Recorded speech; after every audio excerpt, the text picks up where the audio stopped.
the mainstream. But no, we are the mainstream. Hang on, I got you there. But you just said that INEC itself, when they met with you guys, did not say that anybody is the mainstream. They said the matter is up in determination for the courts, isn't it? Is that not what you said here just now? I said so, but listen. But why did you now turn a vote fast and you fell for the trick question by saying you are the mainstream? There is no trick question. Because you said the meeting by INEC. There is no trick. No, it was a trick question. There is no trick question. Go ahead. You said the meeting. You said it just now. Or maybe I can get the producers to play back to you what you said just now when you started. You said that the meeting was to call both factions and tell them that INEC cannot make a determination that they should respect the fact that the case is in court and it's based on that. So if the case is in court, there should be a status quo. So when I now asked you, who are the bona fide faction? You said you are the one. How can you say you are the bona fide faction when INEC just pointed out to you that the case is still in court? Yeah. Rufai, let me explain myself. I am from Southeast Nigeria. I am driving to Owerri or Aba or even Port Harcourt. I find myself somewhere around Benin, which with INEC, I find myself where the INEC is trying to tell us that this is the condition of the road. You people must do the right thing to get to your station. Or you should sleep overnight here. That does not stop me from knowing where I am going. I know the matter is coming up in appeal court sometime in January. But it has not been decided. It has not been decided, but that does not make our lawyers. We have No. Let me explain it to you. Let me give you your own analogy. You are traveling to Owerri. You are currently at Benin bypass. You are in traffic. All right? 6 hours traffic in Benin bypass. Does it mean you have gotten to Owerri? But I know I will get to Owerri. I am going to Owerri. No, but you are not sure. Have you gotten to Owerri? I have not gotten to Owerri. When they ask also, where you are now, if I say send location, what will the location show? Is it not Benin bypass? It depends on the question. You may ask me, where are you going? No. You say the question, that is you. So you may ask another person may ask me, where are you? Where is your destination? No, wait a minute. Rufai may ask, where is your location? Wait a minute. Another person may ask me, where is your destination? So where is your destination? My destination is Southeast. Where is your location? My location is somewhere around Benin. Very good. Femi, go ahead. As the road safety person on the desk. Go ahead, Femi. So you are not yet in Owerri, but you are still in Benin. But we'll get there. We'll get there. You see, the PDP story is a developing story. Okay, go ahead. And in that developing story, every faction have their vision of where they are going. So once you are in Benin, your faction does not have bona fide until the court determines the case. Sefini Laba. Go ahead, Femi. Let's just take this conversation in a different direction.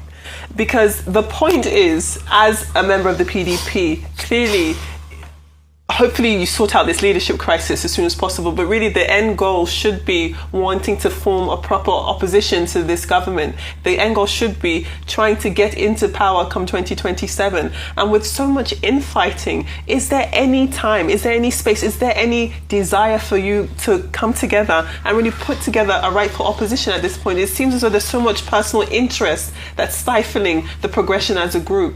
The development in the party is very, very unfortunate. We had expected that by now we should have been able to cross this hurdle, self-imposed hurdle, because it was not imposed by anybody. People can accuse APC, people can accuse anybody, but this is a self-imposed hurdle for the PDP by the members of PDP and orchestrated by ego. It's an unfortunate development, and for the party we have competent personalities like the former Senate President, Bukola Saraki.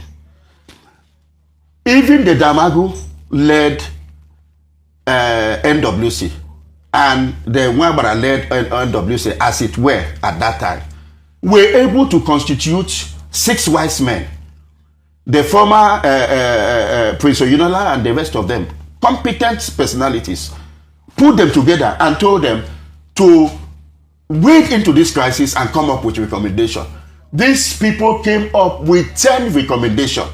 But unfortunately, the very committee, the very people who set them up, jettison, they refuse. And part of this, you see, when people have crisis, even in the family, they must sit down to talk. When they don't sit down to talk, the consequences will be lamentable. Even after the INEC meeting, you saw what happened. When the press approached the two factions, one of the faction said, we were surprised when we came to the meeting, we saw some of our former members, suspended members. The other faction said, we hope that our brothers will come, let's talk and move forward. So, it is our ability to sit down as a political party, to look at issues critically, resolve them. No, but that is the only day. But the Wike faction you are part of is supporting President Tinubu. Hang on a minute. Okay. Hang on a minute. In fact, not my words. I'm quoting what was said. And I think people leaning of this PDP faction had even said, and I think there are two people from the PDP, not my words, I can't remotely get to that quote. They had even said that Wike had said, quoting them now, that one of the conditions for peace is for them to jettison any idea of having a candidate to run in this election. And he wants President Tinubu. I don't know if that is true or false. Yeah. Aware of that? Are you aware of that? Because if Mr. Omar Sani was here, he would reiterate that statement. So if you are saying that, then all of this is not about peace. It's about destruction of the PDP. Now, going back to your question, or to your what you have just explained, you see, I don't want any of us to be victim of a single story. Now, let me say, even if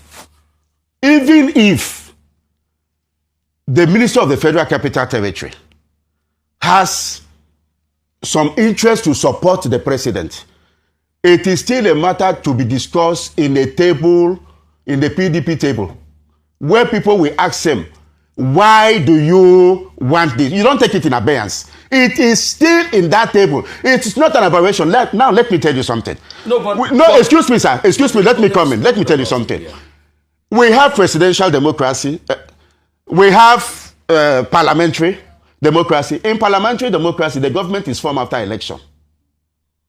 Governments are formed after election. After election, if you have 3-4 parties, and then the election have been declared, then some party leaders will come together and decide on how to form government. Maybe a party in a house of 10, maybe a party have 3, my party have 2, your party have 4. So we come and I will say, okay, our party with 7, let us form the government. We agree, we form the. That is what I'm betting in a presidential democracy.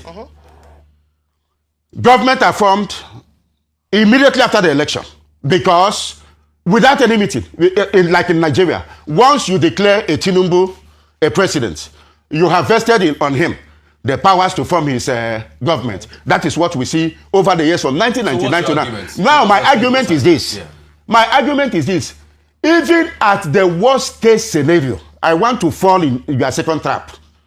I want to fall to your second trap. Even in the worst case scenario, if Wike, the Minister of the Federal Capital Territory, has come out to say he's supporting Tinubu, it's as simple as, why do you want us to support Tinubu? Really? That is the question. Okay, really? So in the table. Let him land on his point. That is the question in the table. Okay. Which people, other party members will ask him in that negotiation table, that why do you want us to support Tinubu? Okay. Why don't you want us to have our own presidential candidate? Wait a minute. Yes, it is in that table. Wait a minute. I like you so much because you enter my trap. Is that not an anti-party activity? Is that not an aberration to the loyalty you swore to your party, that you even have the nerve that a man that claims to be a party man is supporting another person? Well, I will not join issues with you, but let me answer your question. Yes. Let me tell you, anti-party is defined as what? As when a party member goes behind the door to do something against his party. When I present a position in the table, on the table, you understand? We have a coalition, we have an alliance. When, as a party person, I present myself, I did not go behind the party to work against the interests of the party. I come right in the house to tell my wife, we cannot have another child. because of your health. We have to go now. We have to go now, Mr. Abraham. There's nothing wrong about that. So can I ask you this? It's obvious you and the Wike faction are supporting Tinubu and you will keep fomenting trouble in the party because All you right. are against Now, the let ban me of the also PDP. conclude by saying that from the show and what Nigerians have seen, Yes. you too, you have some issues with Wike, which I don't know. Okay. You understand? All right. Because Mr. in Abraham. every show, you Mr. are always Abraham. calling Wike, Mr. Wike. Abraham. You as a person, No, let me- you can I have go what first? I don't. Mr. There are things which I don't know. Abraham. You understand? Because No, the we whole have of this to- we program, have to end this. the whole of this program are Abraham. centered on Wike. It's all about you. Mr. You Abraham. understand? All about You you. need to You go. did not invite me to speak on Wike. Mr. You Abraham. invited us to speak on the Abraham, debate. yes. You have deviated. No, Because Mr. of Abraham. your gross. May God help you people to settle your problem. Mr. Abraham, You understand? Mr. Abraham, You thank understand? you May so God- much for coming to Thank the you, show. my dear. I just want to bring some form of calmness because it's an interview, right? Just be calm. It's an interview. You've expressed your position, and we thank you very much for coming to speak about it. I just think that, I mean, and from what you said and what you described as at the last point, that what the party, the faction has been doing by supporting a candidate that was not the PDP's choice in the last election was anti-party activities, as you have described. Simple. Do you understand? Just to mention You, about yes, if you did, I speak French. Listen to Okay, no, you are Mr. free. Abraham, we need You to- are free It's enough. Okay, It's to enough. have believe what you believe. Okay. I am free to believe what I believe. Yes, Nigeria does not end and end with me. Yes. It does not end and belong with you. Yes. Public opinion does not end with me. Does not end with you. right. That is your view. Absolutely. You are entitled to it. On that I'm note- entitled to my view. On that note- You understand? And I have peace with what I am doing. Thank you. Very good. You understand? Mr. Abraham, thank you so much let's see for who- joining us. Thank you very much. Thank you. All right, thank you. Oh, wait, no, hold on. Thank you so much. Unfortunately, we didn't have Mr. Omar Sani join us. I'm sure he would have a different perspective from what you've shared, and we'll definitely. No, he was represented by look Rufai. Dead, He was absolutely represented not. by Rufai. That's not true. Rufai is always there to That's represent not the true. other people. But we'll look forward to That's having not him my on the job. show. You No, understand? hold on. I'm To wrapping